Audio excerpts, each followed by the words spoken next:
Iran Israel যুদ্ধে উত্তপ্ত গোটা বিশ্ব। দুই দেশের পাল্টাপাল্টি হামলায় আতঙ্ক ছড়িয়ে পড়েছে প্রতিবেশী দেশগুলোতেও। ইরানের অধিকাংশ মানুষ শিয়া মতের অনুসারী হওয়ায় মুসলিম দেশগুলোর অনেকেই এই যুদ্ধে এক প্রকার নীরব ভূমিকায় রয়েছেন।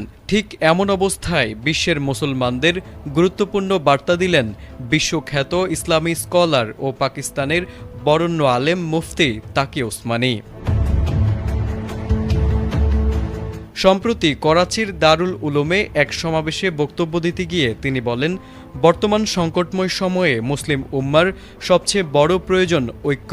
তার মতে ইরানের অধিকাংশ মানুষ শিয়া মতের অনুসারী হলেও এই মুহূর্তে শিয়া সুন্নি মত পার্থক্য সামনে আনা কোনোভাবেই সমীচীন নয়, বরং মুসলিমদের এক হয়ে পরিস্থিতি মোকাবিলা করা প্রয়োজন।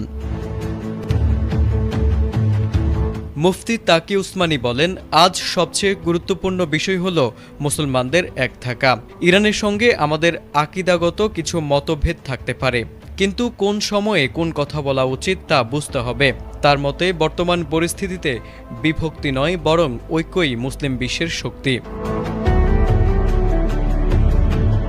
ইরানে হামলার প্রসঙ্গ টেনে তিনি বলেন, যুক্তরাষ্ট্র ও ইসরায়েল ইরানের উপর হামলা চালিয়েছে শুধু মতাদর্শগত পার্থক্যর কারণে নয়, বরং তারা ইরানকে মুসলিম বিশ্বের একটি শক্তিশালী প্রতীক হিসেবে দেখে। তার ভাষায়, ইরান এই আগ্রাসনের বিরুদ্ধে শক্তভাবে দাঁড়িয়ে আছে, তাই মুসলিম বিশ্বেরও তাদের সমর্থন জানানো উচিত।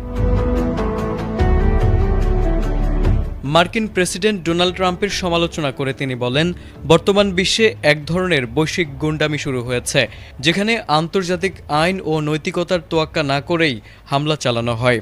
তিনি মুসলিম উম্মাকে বেশি বেশি দোয়া করার আহ্বান জানিয়ে বলেন, এটি মুসলিম বিশ্বের জন্য একটি বড় পরীক্ষা। মুসলিমরা যদি ঐক্যবদ্ধ হতে পারে, তবে কোনো শক্তি তাদের ক্ষতি করতে পারবে না। তারেক আজিজ, এটিএন বাংলা।